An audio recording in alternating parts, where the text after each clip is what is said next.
Le tribunal de Nanterre avait donné rendez-vous aux avocats de Laetitia Hallyday, Laura Smet et David Hallyday jeudi 24 mai 2018 dans la matinée pour discuter du calendrier judiciaire du second volet de l'affaire, la validité du testament américain de Johnny Hallyday, signé 3 ans avant sa mort en Californie.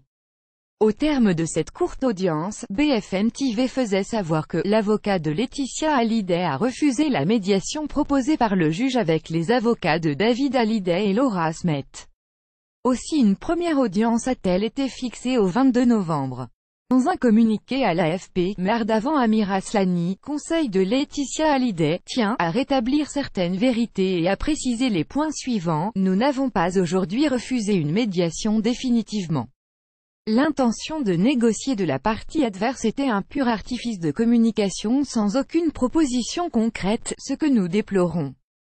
Nous confirmons que notre cliente a été et demeure ouverte à toute discussion et proposition de conciliation permettant de faire respecter les dernières volontés de Johnny Hallyday et de rétablir un climat apaisé au sein de sa famille. Il est inadmissible que la partie adverse prétende aujourd'hui, par déclaration publique, regretter qu'une conciliation n'ait pas encore eu lieu alors qu'il y a à peine 3 mois, c'est elle-même qui a engagé une bataille judiciaire et médiatique à outrance sans aucune forme de discussion amiable préalable.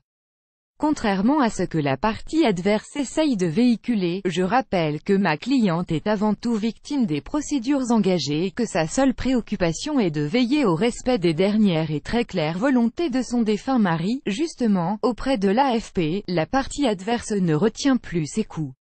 Cette médiation a été refusée par la partie adverse, qui a souhaité développer un incident de procédure, affirme Emmanuel Ravanas, l'un des avocats de Laura Smet.